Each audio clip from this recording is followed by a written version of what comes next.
तो आप स्वयं देखें किसको जेड सिक्योरिटी की जरूरत है, किसको नहीं है। जेड सिक्योरिटी की जरूरत क्यों पड़ी? पूर्व मुख्यमंत्री तो मैं भी हूँ, पूर्व मुख्यमंत्री ओम प्रकाश चौटाला भी हैं, आज मनोहर लाल खट्टर जी हैं, उनको ही जेड सिक्योरिटी की कैसे जरूरत पड़ी है?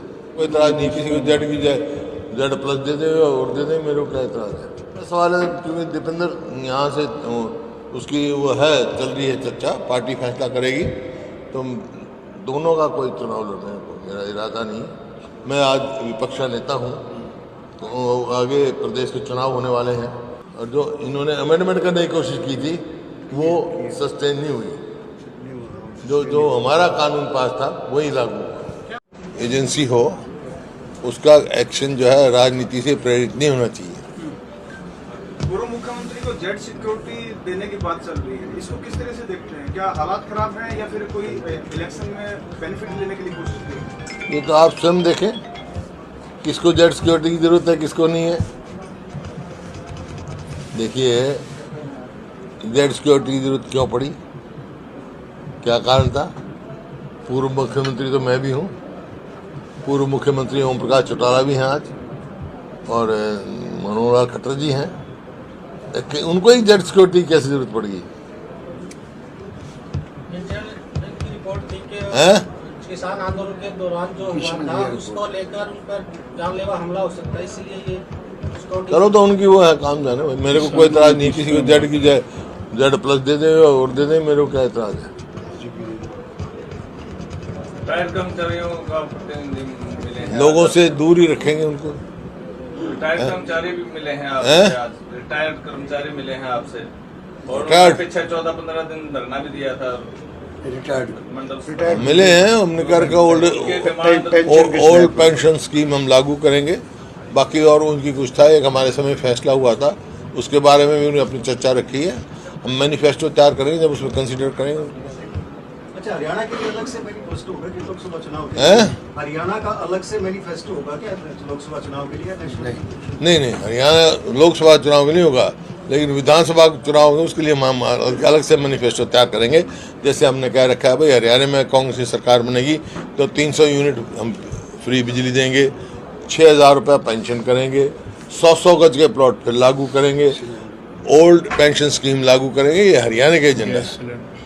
और गैस सिलेंडर 500 रुपये का देंगे, क्योंकि हरियाणा गवर्नमेंट देगी ना, सब्सिडाइज कर देगी, जैसे राजस्थान में हमारी सरकार ने किया था। तो ये तो अब हमारा एजेंडा मैनिफेस्टो तैयार होगा हरियाणा के लिए।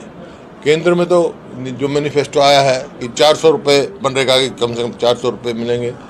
5 न्याय उन्होंने कहा है, युवाओं के लिए, महिलाओं के लिए, भागीदारी के लिए, किसान के लिए, यह है श्रमिक के लिए, 5 को न्याय देने की बात। पूरे विश्व में भारत को सबसे बड़ा लोकतंत्र माना।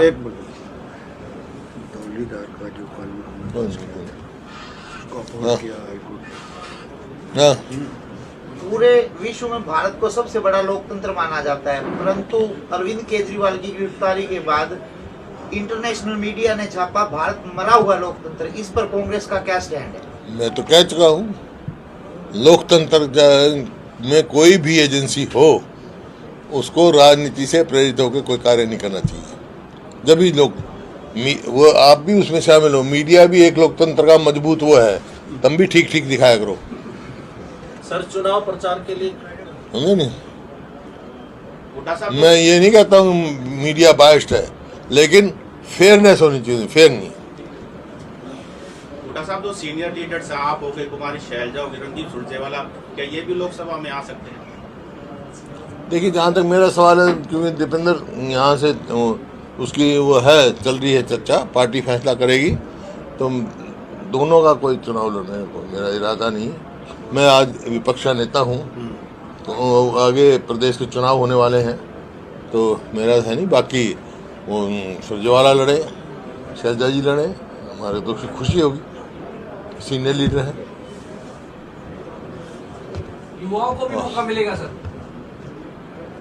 युवाओं को आगे लाने के लिए? युवाओं को तो ला ही रहे हैं युवाओं को आगे, युवा तो है। डीएलएफ लैंड डील को लेकर बड़ा विवाद हुआ था। कौन सा? डीएलएफ को लेके, लैंड डील को लेके कि रॉबर्ट वाड्रा ने जमीन दी और उसको खरीदा, इसके बाद डीएलएफ को क्लीन चिट दे दी गई और इलेक्ट्रोल बॉन्ड में तकरीबन 170 करोड़ रुपए दिए गए। आप इसको कैसे देखते हैं? ऐसा है, कोई ऐसा नहीं हुआ। कौन किससे खरीदता है, कितना की बेचता है, इससे हमारा क्या मतलब है? तो भाई तुम अपना कैमरा है, कैमरा इसको कितने का देता है? ये नहीं था सर, मेरा सवाल ये है कि डीएलएफ को क्लीन चिट दे दी गई अब। भाई कोई केस तो था ही नहीं। कौन सा केस रजिस्टर हुआ है लैंड डील का? कौन सा केस चला है? केस तो बीजेपी तो इसमें मुद्दा बनाया था ना कि मुद्दे तो ऐसे बनाए जब भाई बात आ गई ना। कोई ऐसा एफआईआर नहीं, एफआईआर चलो वो तो कोई दर्ज करा दे, लेकिन कोई ऐसा मुकदमा नहीं चला है, ना कोई ऐसा है जिसमें सरकार की इन्वॉल्वमेंट हो। प्राइवेट क्या ट्रांजैक्शन किससे होती है उसका हमारा को वास्ता नहीं। इलेक्ट्रोल बॉन्ड का कोई नेक्सस मानते हैं इसमें आप? है जी, इलेक्ट्रोल बॉन्ड का कुछ नेक्सस मानते हैं? देखिए इलेक्ट्रल बॉन्ड ये कह रहे हैं वो सब पार्टियों को दिए हैं, कोई वो अलग बात है, लेकिन इलेक्ट्रल बॉन्ड्स किसी को फेवर देने के लिए दिए हों तो ये ऑब्जेक्शन है।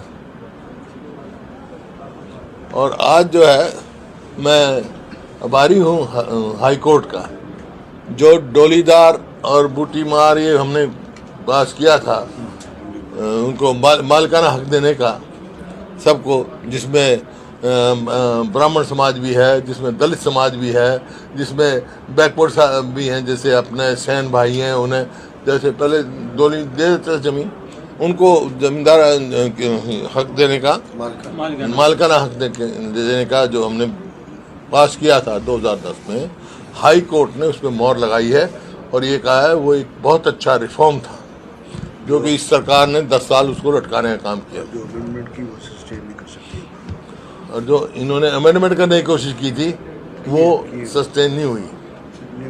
जो हमारा कानून पास था वही लागू हुआ।